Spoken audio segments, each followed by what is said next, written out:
पांडु पुत्र भीम के बारे में माना जाता है कि उसे 10,000 हाथियों का बल था, जिसके चलते एक बार तो उसने अकेले ही नर्मदा नदी का प्रवाह रोक दिया था।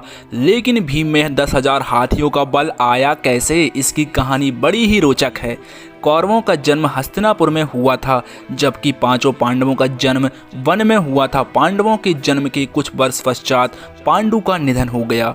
पांडु की मृत्यु के बाद वन में रहने वाले साधुओं ने विचार किया कि पांडु के पुत्रों अस्थि तथा पत्नी को हस्तिनापुर भेज दिया जाना चाहिए।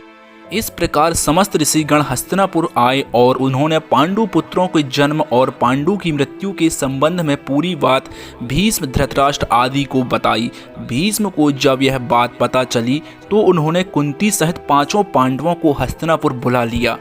हस्तिनापुर में आने के बाद पांडवों के वैदिक संस्कार संपन्न हुए। पांडव तथा कौरव साथ ही खेलने लगे। दौड़ने में, निशाना लगाने तथा कुश्ती आदि सभी खेलों में भीम सभी धृतराष्ट्र पुत्रों को हरा देते थे। भीमसेन कौरवों से ओढ़ के कारण ही ऐसा करते थे, लेकिन उनके मन में कोई वैर भाव नहीं था। परंतु दुर्योधन के मन में भीमसेन के प्रति दुर्भावना पैदा हो गई।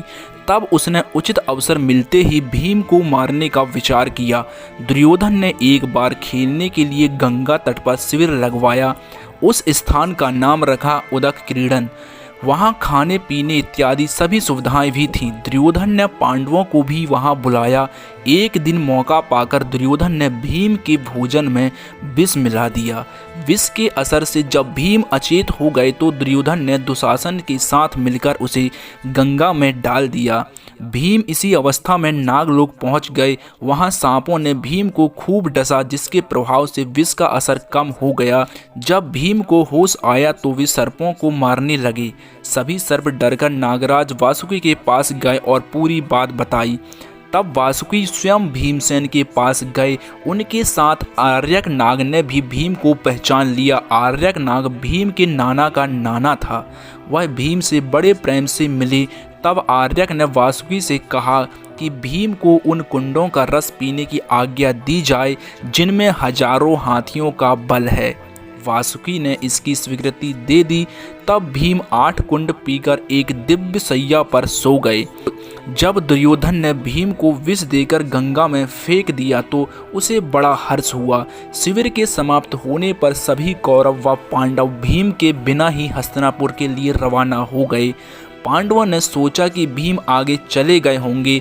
जब सभी हस्तिनापुर पहुंचे तो युधिष्ठिर ने माता कुंती से भीम के बारे में पूछा। तब कुंती ने भीम के न लौटने की बात कही। सारी बात जानकर कुंती व्याकुल हो गई। तब उन्होंने विदुर को बुलाया और भीम को ढूंढने के लिए कहा। तब विदुर ने उन्हें सांत्वना दी और सैनिकों को भी भीम को ढूंढने के लिए भेजा। उधर नागलोक में भीम 8वें दिन रस पच जाने पर जागे। तब नागों ने भीम को गंगा के बाहर छोड़ दिया। जब भीम सही सलामत हस्तिनापुर पहुँचे तो सभी को बड़ा संतोष हुआ। तब भीम ने माता कुंती व अपने भाइयों के सामने दुर्योधन द्वारा विष देकर गंगा में फेंकने तथा नागलोक में क्या क्या हुआ यह सब बताया। युधिष्ठिर ने भीम से यह बात किसी और को ना बताने के लिए कहा। दोस्तों, वीडियो कैसी लगी कमेंट करके बताइएगा और यदि चैनल पे नए हैं तो चैनल को सब्सक्राइब कर लीजिएगा।